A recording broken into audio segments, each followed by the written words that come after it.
little has changed on the Joyce Ranch in Owyhee County.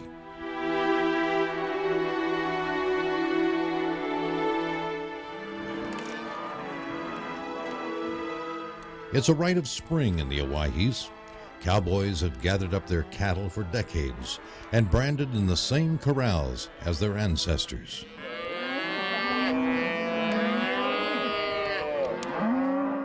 Since 1865, 143 years ago, the Joyce Ranch has endured here on Sinker Creek near the Idaho and Oregon state borders.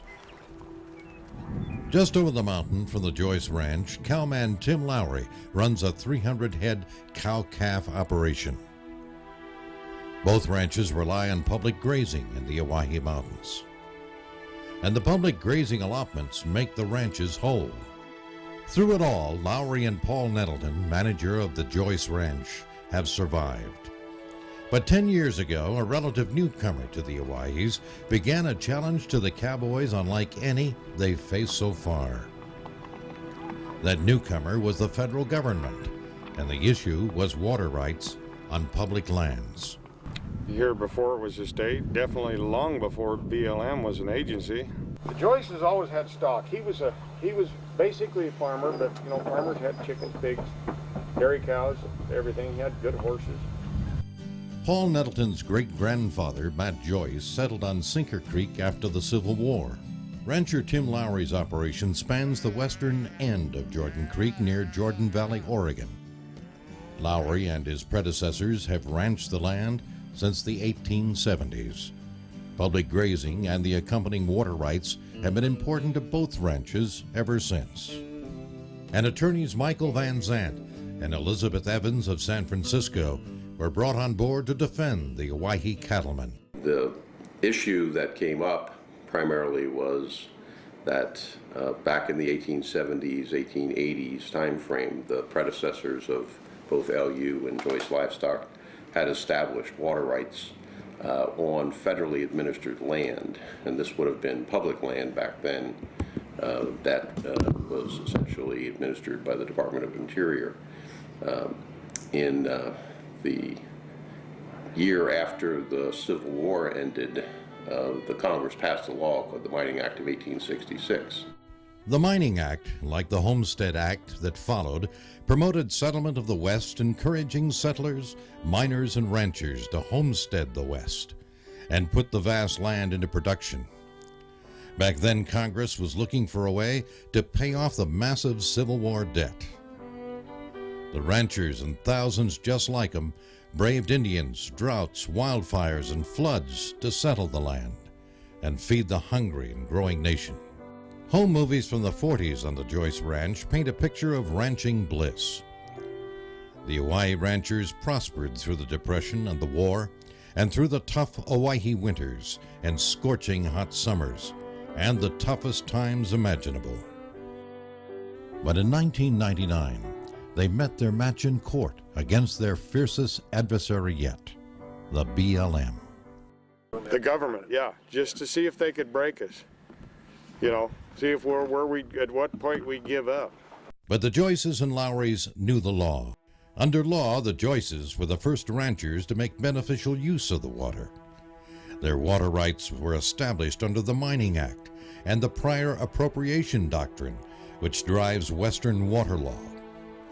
These water rights were clearly established under the Act and protected by the Idaho Constitution. But the federal government wanted to rewrite water right law. The problem that we saw with that was, first of all, it completely ignored the historical facts, which was these predecessors were out there in the 1870s, 1880s, and in the early 1900s, and that's when the water rights were actually established. So it was just a legal fiction, so to speak, to say that that the priority date should be shifted to 1934, which is the date that the Taylor Grazing Act was established, and that's the date that the United States insisted upon. The United States government was trying to make an end run in an attempt to rewrite 100 years of court precedents, not to mention Congress's Mining and Homestead Acts. The government realized that most people don't have the fortitude, lawyer, or cash to stand up to the federal government. The feds knew that small ranchers, individuals, and businesses would compromise their legitimate water rights under pressure, no matter how baseless the government's claims were, simply because the individuals cannot afford to defend their rights against the U.S. government. But in the face of the opposition, with the full force and effect of the United States government coming against a small rancher, and you can pretty well sympathize, as I do, with them to say, well, I'm just going to have to compromise my rights. And that was unfortunate, but the Lowrys and Nettletons didn't take that path, thank goodness, and I commend them for their courage in doing that. Rancher Tim Lowry's operation spans to the west end of Jordan Creek, near the Oregon border. And it became apparent when the Clinton administration first got into power and Secretary Babbitt became Secretary of the Interior. Therein read a speech that he delivered to, I believe it was in Idaho, to a group of law students. And in that he was bemoaning the fact that the federal government, back when the homestead days in the West was being settled, let the water get away. He said they had the foresight to hang on to most of the land, but they let the water get away. And he told those students that they could have a career in water law in attempting to get that back to the federal government. Controlling the water rights meant unimpeded and absolute power over public lands. The ranchers were in for the fight of their life. They mortgaged their future to save the range, not just for themselves, but for anyone using public lands. The predecessors of LU and Joyce had, of course, had already established the water rights and the historical use of these ranges, and appropriated the water as they indicated under state law. So then the issue became filing a claim with the state of Idaho to secure those water rights in the adjudication process. Those water rights were protested by or objected to by the United States government, essentially the Bureau of Land Management. What it boiled down to is that the BLM and the United States filed competing claims against the two ranchers to secure water rights for the government. The BLM said they needed the water rights to manage grazing allotments. It was a brazen, aggressive move, but they had the money and legions of lawyers to send to court. Their actions started what would become a 10-year and very expensive legal battle. And I adjudicated those cases and took them to the Idaho Supreme Court and won a significant victory for the two ranchers in the face of a lot of pressure for them to settle their cases and give up. And I have to commend the courage of both Tim Lowry and Paul Nettleton, the two ranchers that we're talking about here, who really fought courageously against the United States government to secure their rights. And these are just, typical red-blooded American cowboys who are just trying to make a living off the land. And they are successful ranchers, but, they have significant obstacles to running their operations, especially in the face of the competition that the United States government provided for them. What the federal government didn't figure on was Tim Lowry, Paul Nettleton, and their families' unflinching courage and determination to stand up for their rights in the face of extreme legal fees to prove the U.S. government wrong. We won every step of the way, but the federal government kept appealing all the way to the Idaho Supreme Court. Lowry says the feds were testing the courts because controlling the water was the first step in controlling the land.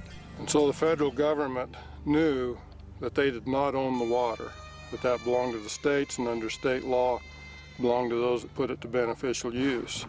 The feds were embarrassed. To save face, they sent their legal team back to court in hopes of winning an appeal, any appeal. They just kept filing papers. Even after losing all appeals, the feds vowed a bitter, costly fight to the end. If they couldn't win in court, they would break the ranchers in the process. Well, we won on all the legal points on who owned the water. The Supreme Court agreed with us that the water belongs to the private individual that puts it to beneficial use. They denied in the Joyce case the federal government's claims because the federal government owns no cows, cannot possibly have a stock water right. And they agreed with us that water right is pertinent to the base property. That is the property that benefits from that right. And the point that we lost on, and which was a surprise to us, is that we were denied our attorney fees. That rationale was that the Equal Access to Justice Act does not apply in a state court, even though that is the court that decides these issues. Nettleton and Lowry are now facing a $1.5 million legal bill for their victories in the Idaho courts and the appeals process. They didn't ask for the fight, but they are paying dearly for winning it. One place where we obviously were very disappointed was in their treatment of our attorney's fees claim. We, on behalf of Paul and Tim and their ranches, requested an award of attorney's fees to cover the cost of litigation against the United States. We requested that both under state law and also under the Federal Equal Access to Justice Act, which provides a mechanism for folks who have prevailed in litigation against the United States to request and obtain attorney's fees. Nettleton says their bills got bigger with each appeal. First they told us 40,000, and then they said it'd probably be more like 50. And you know, they should have known better because they know how the government works. We didn't. And the government just kept appealing and stalling and filing more papers and whatever. I mean, it was just a whole thing was just to run the bill just as high as they could run it, pretty much. You think the government was doing that? The government, yeah, just to see if they could break us. The Joyce Land and Livestock Company and Lowry Ranch are gearing up for another year. They're still in business, though heavily in debt. From 1865 to 2008, our roots run pretty deep here. It's not a situation that we're going to give up on. We're going to make it through some way, and God willing, we'll be here another 140 years or whatever. You know, I see it as a setback. I don't see it as anything fatal. We've fought a lot of battles to stay here, and we'll probably have more to fight in the future. The ranchers are happy to have survived the feds in court. They won major victories for ranchers that run cattle from North Dakota to New Mexico. Where we are today is that, unfortunately, these two ranchers are shouldering a burden of the financial burden that comes with 10 years worth of litigation, and that's unfortunate. It's been my position, certainly, that they should be rewarded for their courage. They have paved the way for a lot of other ranchers in Idaho. They've paved the way for a lot of folks who will be similarly situated in other states in the western United States. And that was a long road, personally and otherwise, for them. Their victory is a victory for all. Sportsmen, ATV riders, all ag and mining operations now have secure rights based on this important legal case. We've definitely set a precedent for all other grazing interests all over the West. I mean, not just probably in Idaho, but all over the West. I mean, we've proved that a private individual can hold rights on public land. We've proved that those rights can apply in a number of cases all over the West. I mean, we've got a water right now. That's never happened before. It's a precedent, and I'm not real familiar with the law, but at this point I would think anybody could use that precedent. There is rights for private individuals on public land. Tim Lowry and Paul Nettleton must be recognized for the courage and fortitude they had in standing up for what was right in the face of overwhelming odds.